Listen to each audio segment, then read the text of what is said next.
How's it going, everyone? College Lefty, and in this video I have for you guys a couple games of ranked seasons. I'm going to be debuting the 99 overall Duke Snider in this first game, and then in the second game I'm going to be using 99 overall Al Kaline. Once I get some adjustments made to my squad, sell some players with the stub sale and everything, I'm going to be picking up that Al Kaline. I am a Tigers fan, and that card is definitely a solid player. Here we go. We are making a debut at bat with Duke Snider on a 3-1 count. He does draw the walk there, so drawing a walk in his first at bat. I was unable to capitalize on that walk, brought up Frank Thomas, and I ended up popping out to the outfielder. But here George Brett's making another nice play at third base there, throwing out Frank Thomas. So top of the second inning, move forward a little bit, and we have George Brett up at the plate. He's going to shoot one into the gap. And this is exactly the reason why I chose Duke Snider over Brooks Robinson. I mean, ever since I picked up George Brett at third base, he's been absolutely amazing for me. Much better than Wade Boggs was for me anyway. But here the opponent is going to save a run with that diving stop from Cal Ripken. I would have been able to score 69 speed from second base there, most likely. And I would have had 99 speed on first, or maybe even second, depending on if he threw it all the way home. Anyway, Johnny Bench is cashing in that run, so I was able to at least score, but unable to get a base hit and score both of the runners. Later on in the game, Duke Snider is up again, sending one deep. That's going to be a foul home run on a 3-0 count. I was only swinging at that pitch because it was a hanger over the middle. Now on a 3-1, that was not really the best pitch to swing at. But anyway, it is a 3-2 count, and he's going to go ahead and draw another walk. So back-to-back walks from Duke Snider here in his debut game. Not the best debut, but at the same time it gave George Brett a chance to score another run here. I mean, a late base hit the other way. It's going to be extra bases. 74 speed is not going to be enough to score from first on that one, but he does get up to third base, bringing up Pablo Sanchez with a chance to break this game open. I sent that one into deep right center field, and Al Kaline tracks that one down. Definitely a solid card out there. Diamond fielder, 96 fielding to be exact. Doesn't really have the best speed at 64, but definitely a solid card. Johnny Bench is going to square one up, hit one to left field, and that's going to be caught by Tony Gwynn out there, crashing into the wall.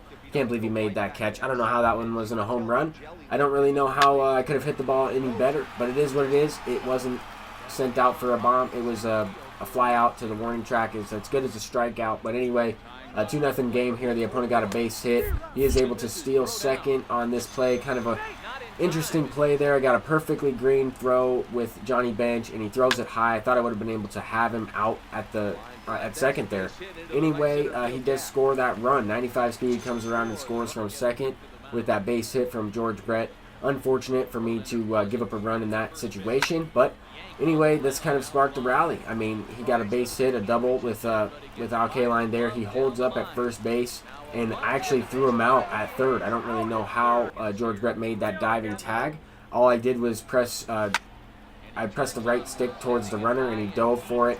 Later on in the game, Duke Snider, in his only at-bat that he doesn't have a walk so far, is going to send one off the wall. If I knew that one was going to be off the wall, I would have been running with Roberto Alomar off of contact. I probably would have been able to score in that inning, but I was unable to capitalize. I popped up to the infield, and it's my own fault. I wasn't able to hit with runners in scoring position in this game, and that absolutely cannot happen. I mean, I have to score and clutch up and be able to capitalize and score off of those base hits that I was able to get.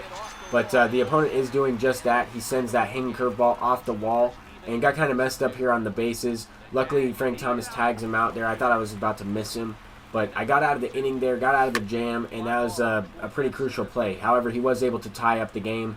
Later on in the game, Duke Snider is tracking that one down. Definitely some decent range out there from Duke, even though he's playing in his secondary position in left field. I was able to get a big strikeout there, brought in Kenley Jansen, and he's honestly the best reliever in this game. This opponent brought in Goose Gossage and throws one over the middle of the plate. I lined it, hit it really good, right to the center fielder there, his creative player, and he makes the play. Later on in the inning, I got a guy on second base, and Roberto Alomar, and Duke Snider pops that one up. Just didn't swing early enough on that one, and if I did, it might have been a foul ball, but at least I would have squared it up much better. I popped up to the right fielder, Kaline out there in right field. I'm unable to tag up and advance. Later on in the game, I brought in Dennis Eckersley, and this card has been pitching all right for me, but throws that sinker over the middle of the plate and gave up a solo shot there. That was literally right down the middle. Couldn't have asked for a better pitch for him. and that's just unfortunate. I had chances to score in this game. It's still not over yet, but I wasn't able to capitalize, and that's why I'm losing. I'm pretty much beating myself so far in this one. I mean, if I was just able to do the job when I was supposed to, then I might have a few more runs in this game, could potentially have a couple run lead. I was drawing a walk there with Pablo Sanchez, and the guys on second and first with nobody out and Ichiro up at the plate. I am going to try and sacrifice bunt them over. However, I wasn't stealing, and 99 speed gets thrown out at second base. I thought 99 speed would have more than enough to get in there. I tried to steal with Ichiro, pretty much ran myself out of this inning, honestly, and got thrown out. He wasn't really slide stepping, and the one time he did slide step, he threw a cutter outside and basically got me on the steal. But I would have been able to do the job there with that hit from Johnny Bench. I just didn't want to ground into a double play to end the inning. And that is why I tried to lay down the bunt. It just didn't really work out. I didn't avoid the double play situation, and I cost myself probably tying up the game. Anyway, I was able to have a chance in the 9th inning in this one, and unfortunate, but I popped up there with Roberto Alomar. Definitely a good pitch over the inside half of the plate. This Kenley Jansen's really tough to hit. As soon as I saw him bring him in the game, I knew it was going to be tough to make this comeback, but I did have a chance. I probably beat myself more than I should have in that last one, and could have had more runs. But let's go ahead and hop into this next one. We will have Al Kaline in the 4 spot and Duke Snider in the 3 spot. And this opponent definitely has more of a budget team. He's got some solid players. I mean, 2 of the better live series cards in the game, Mike Trout and Nolan Arenado. Definitely has some good signature series cards as well. He also has that Duke Snider. And this Joe Morgan starting this game off with a double. So definitely a good hitter.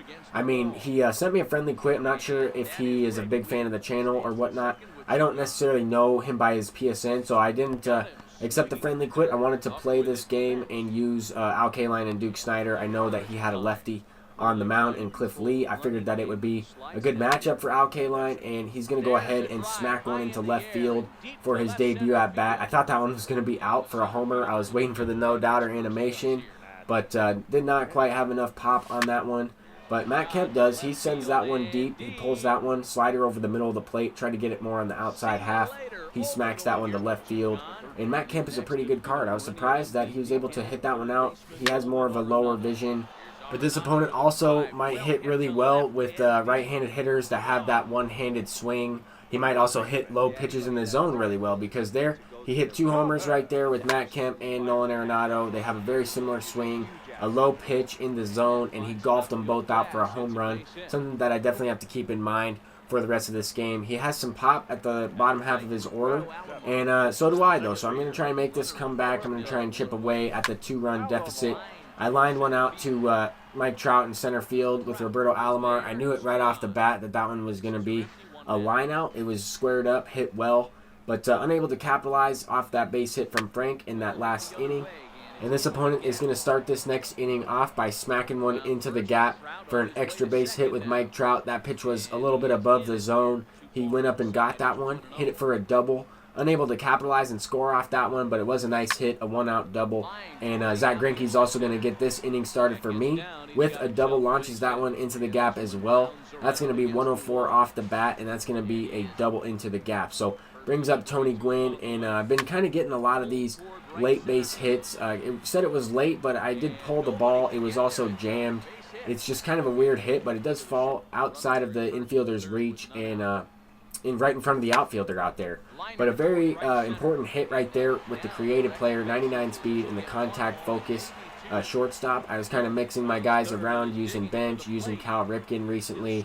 I kind of sold him, and I'll also pick him back up once the price drops down a little bit after the stub sale and everything. But trying to capitalize on this run with Duke Snider. I didn't really get the best pitch to swing at, but he is going to do the job with the sac fly and 99 speed. That was a really close play at the plate, but I figured it was deep enough.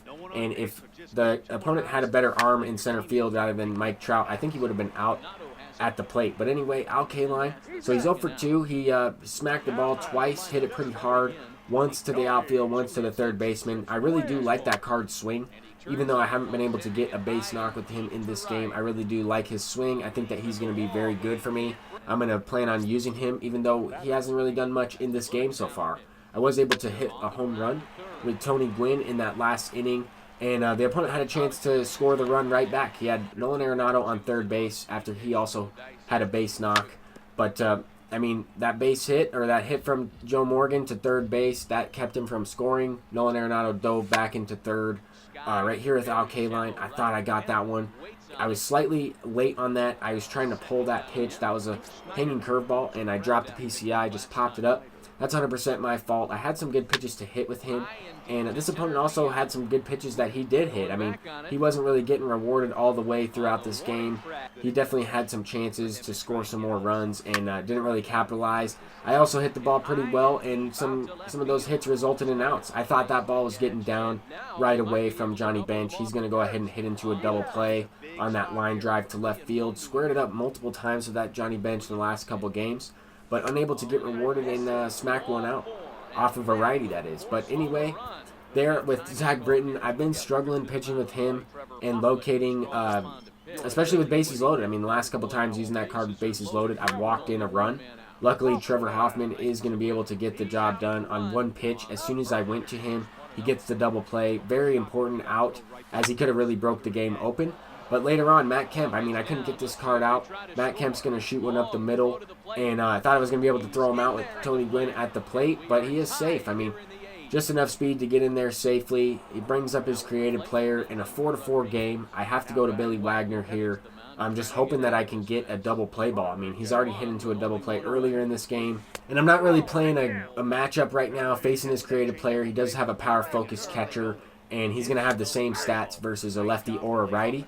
So I'm just trying to go to a guy that's pretty effective for me in Billy Wagner. I'm trying to use his fastball, his slider. I'm trying to really use all of his pitches to try and throw the opponent off for just this one guy. I mean, if I can get this double play ball, I threw that pitch over the middle of the plate, and luckily he smacked it right to Roberto Alomar. Definitely could have been sent out for a home run, but I got pretty lucky on that one. He hit it hard right to the infielder, and I was able to get the out. Then he throws a hanging curveball with I guess it was a slurve with Roberto Osuna to Duke Snider, and Duke Snider sends that one out. I end up winning that game 5-4 and get up to about 837, 840 range. I'm trying to push for World Series. Hopefully you'll be in the live stream upcoming here in the next couple days, and I can make that push for World Series. Thank you guys so much for watching. I'm College Lefty, and I'll see you guys in the next one. Peace out.